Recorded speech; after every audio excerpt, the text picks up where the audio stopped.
70% of college seniors with student debt say looming repayments will impact their career plans.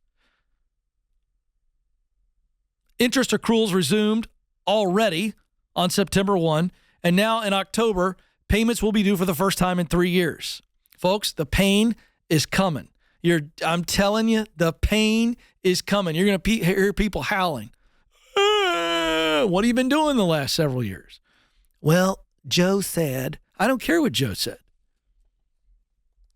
People with any brains told you that he did not have the executive powers to be able to do that. It was unconstitutional. Anybody with a brain, or anybody who cared to use their brain, I should say that.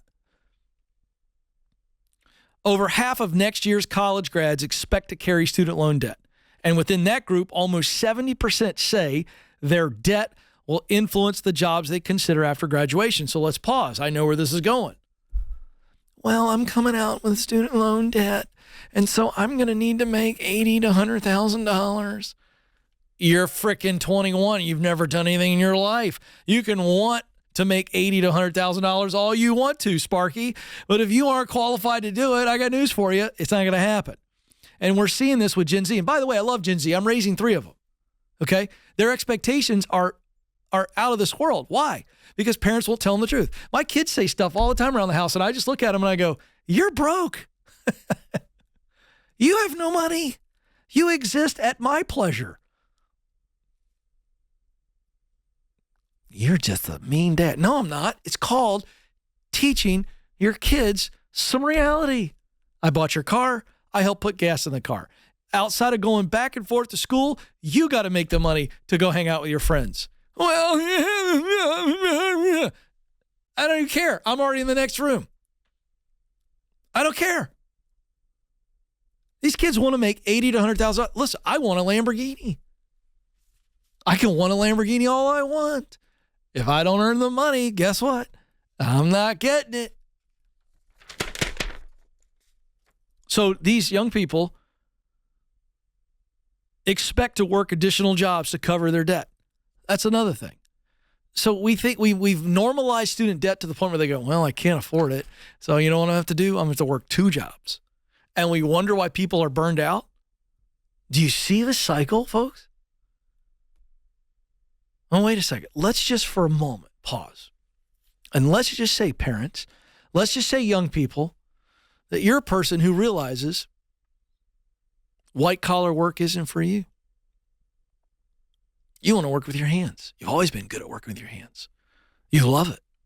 It creates results that you care deeply about.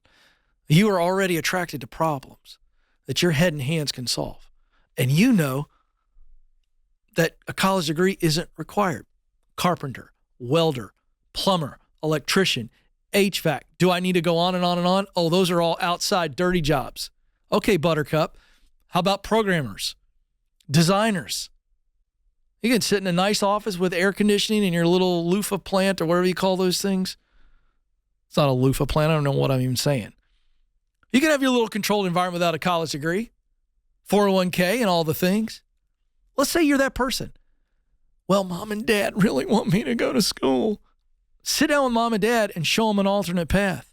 Oh, by the way, they'll get over it once they realize you can take care of yourself. Mom and dad are just scared. They mean well. They're not bad people. By the way, it's your life, not their life.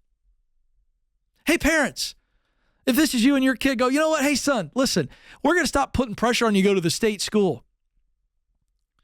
And we're going to actually help you fund your trade school and let you do the thing you actually want to do because we're proud of you, because we acknowledge it. You're really good at fixing stuff with your hands. And that's honorable work. And why don't you get over it, parents? Because the degree has now become a status symbol. It's not a certificate of success. It's a status symbol. Now, I know it makes some of you uncomfortable, but I don't care. Going to 4-year school doesn't make you any better than someone going right into work. I have an argument with my neighbor the other day about this. Well, I think it's good for their critical thinking skills. On today's college campus, there's no critical thinking going on. It's groupthink. It's group sensitivity classes. Well, that Tucker Carlson or that person on MSNBC said something that's very offensive to me, and I need to take a day off of class. This is the kind of crap that we're dealing with. And you're telling me that is shaping our future generation better than just going to work? Why have we demonized the gap year? Hey, if the kid's out there working, busting hump, saving money, making money, figuring out what path they want to take in life, why don't we applaud that, parents? But no, let me tell you what you do.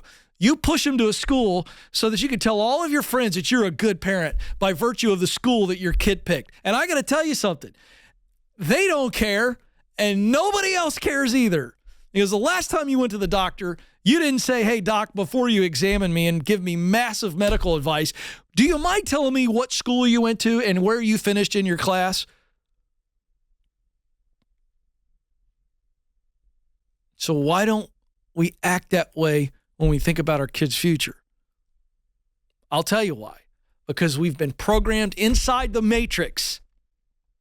And the matrix was the federal government and your state government and the college and university system that have colluded to market a message that says the best way to be a good citizen and a successful human being is a college degree. And that's increasingly less and less true. And I'm not going to stop saying it, because one of these days, somebody is going to figure it out.